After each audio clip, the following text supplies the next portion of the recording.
एक और सीट की बात कर लेते हैं, दौसा सीट की। ये भी काफ़ी अहम चुनाव है।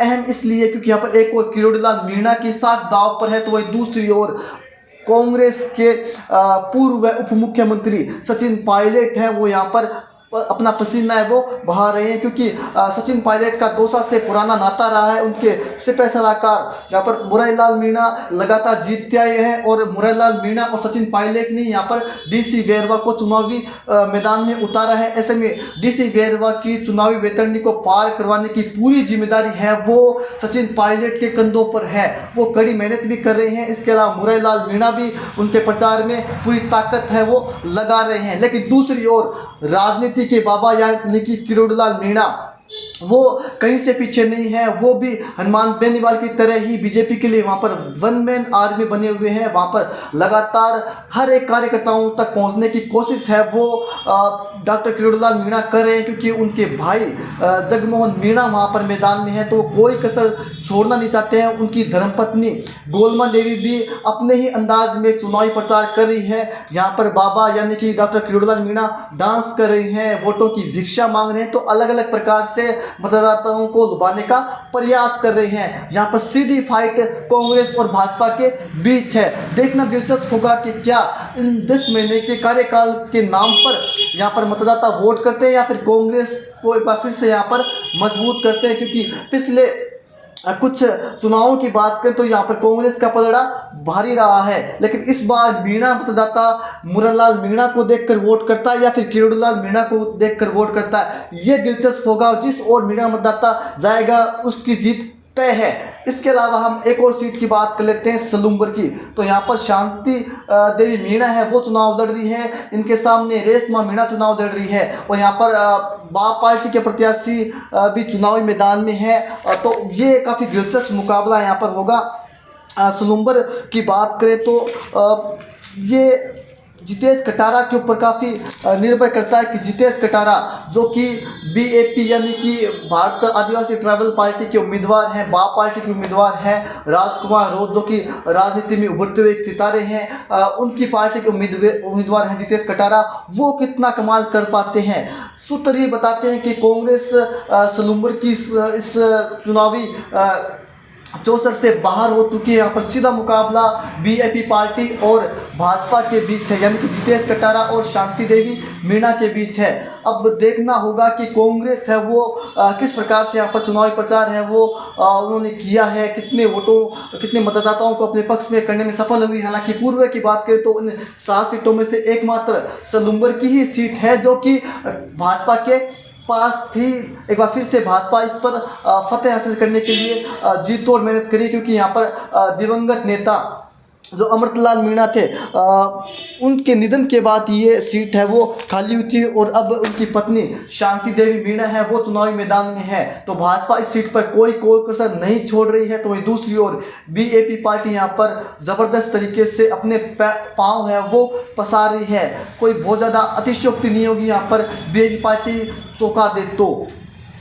इसके अलावा हम रामगढ़ सीट की बात कर लेते हैं, जहाँ पर सचिन पायलट आज चुनावी प्रचार भी करते हुए नजर आए। रामगढ़ सीट है ये कांग्रेस के पूर्व नेता जुबेर खान के निधन के बाद खाली हुई थी। अब उनके जो पुत्र हैं आर्यन जुबेर खान वो मैदान में हैं। दूसरी ओर यहाँ पर भाजपा की ओर से बात करें तो भाजपा की ओर से यहाँ सुखवंत सिंह भाजपा की ओर से मैदान में है।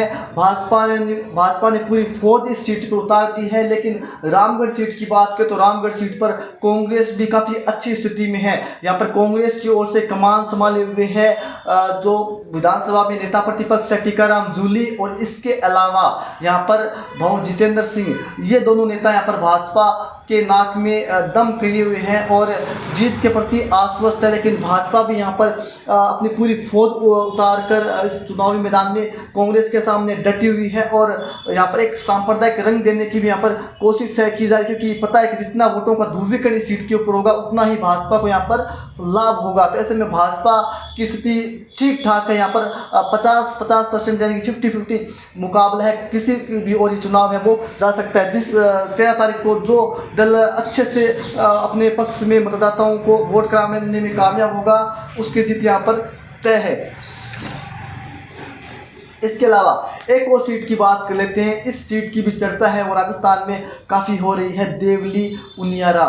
इस सीट के ऊपर यहाँ पर एक और राजेंद्र गुर्जर मैदान में है भाजपा की ओर से, तो वही दूसरी ओर यदि हम कांग्रेस की बात करें तो देवली उनियारा सीट पर कांग्रेस की ओर से कस्तूरी चंद मीणा मैदान में है। लेकिन यहाँ पर दोनों ही नेताओं को पटक नहीं देने के लिए निर्दलीय प्रत्याशी नरेश मीणा मैदान में है। नरेश मीणा के वीडियो काफ़ी सोशल मीडिया पर वायरल हो रहे हैं और काफ़ी अच्छी पोजीशन में आज के दिन नरेश मीणा देवली उनियारा सीट पर है।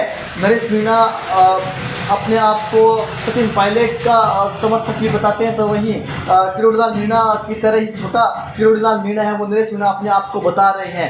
यहाँ पर देखना दिलचस्प होगा कि मीणा मतदाता कि नरेश मीणा को कितना सपोर्ट करता है, कितना वोट करता है। लेकिन नरेश मीणा की आज की स्थिति में नरेश मीणा देवली उनियारा सीट पर काफ़ी मजबूत हैं। वहीं आज सचिन पायलट भी देवली उनियारा सीट पर है, क्योंकि सचिन पायलट के यहाँ पे अच्छी खासी तादाद में समर्थक हैं। गुज्जर बावलेता वाला ये क्षेत्र है, तो देवली उनियारा में आज सचिन पायलट भी रहे और उन्होंने नरेश मीणा पर नाम ना लेकर बिना नाम लिए उनके ऊपर हमला भी बोला। लेकिन नरेश मीणा इस सीट पर चौंका सकते हैं। नरेश मीणा निर्दलीय जीतकर विधानसभा पहुंच सकते हैं, ये कोई बहुत बड़ी बात नहीं है। नरेश मीणा आज की स्थिति में काफ़ी अच्छी पोजीशन पर हैं। इसके अलावा अंतिम सीट की हम बात कर लेते हैं, यानी कि 84 सीट। राजकुमार रोत का यहाँ पर ज़बरदस्त क्रेज है 84 की सीट पर देखने को मिल रहा है।